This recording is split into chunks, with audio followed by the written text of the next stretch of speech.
Look at this skyline. Today, Abu Dhabi acts as the economic anchor of the United Arab Emirates, commanding sovereign wealth funds surpassing $1.5 trillion. But to understand how they built this financial fortress, you have to look where they started. Geographically, the Arabian Peninsula is an unforgiving, hyper-arid desert. For centuries, the nomadic Bani Yaz tribes struggled simply to survive here. Before the discovery of oil, the emirate possessed exactly one viable source of wealth. Their entire economy was balanced on a single commodity: natural pearls.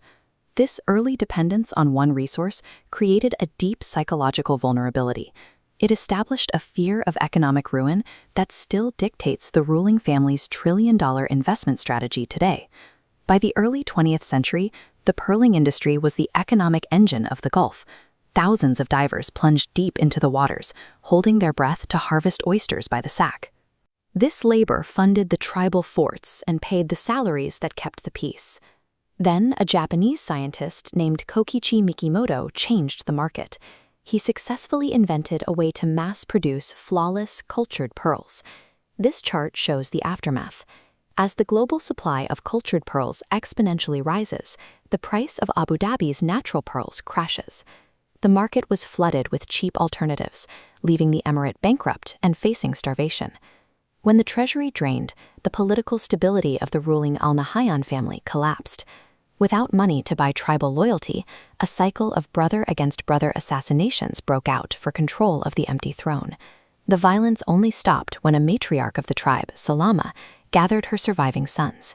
She forced them to swear a blood pact on the Quran that no brother would ever again raise a hand against another.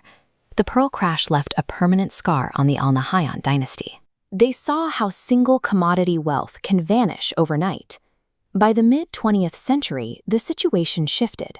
Drills finally struck commercial oil, revealing massive reserves of black gold beneath the sand.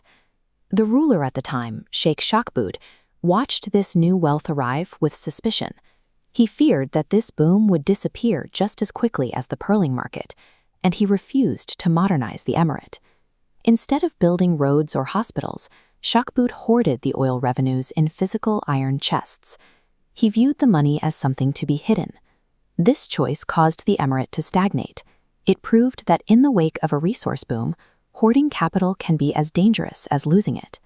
In 1966, the family moved to end the stagnation. Sheikh Zayed took control of the throne in a bloodless coup, intending to unleash the hoarded treasury. Zayed viewed this sudden wealth as a mechanism to be aggressively weaponized for survival. That survival was tested in 1971, when the British Empire abruptly withdrew its military protection from the Gulf. This power vacuum left the sheikhdom exposed to territorial claims from larger, more powerful neighbors. Zayed responded by using Abu Dhabi's oil treasury to fund the development of poorer neighboring sheikdoms. He used this capital to secure the creation of the United Arab Emirates, forming a unified political bloc. While part of the oil revenue built the new nation, the surplus funneled into the Abu Dhabi Investment Authority, or ADIA. Founded in 1976, this fund began moving cash into global markets, building a permanent financial cushion. Zayed consolidated Abu Dhabi's position as both the banker and the protector of the new nation, building a hedge against their early vulnerabilities. In 2008, the global financial system collapsed, delivering a massive stress test to the economic architecture Zayed had built. In the neighboring emirate of Dubai, the real estate boom hit a wall. Built on extreme leverage, their flagship companies suddenly faced imminent defaults as global credit froze. For Abu Dhabi, the stakes were clear. If Dubai defaulted, international investors would flee the region, threatening the stability of the entire UAE.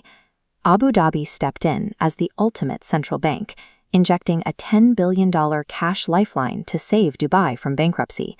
The price for this bailout was highly symbolic. The world's tallest building, originally Burj Dubai, was renamed the Burj Khalifa to honor the ruler of Abu Dhabi.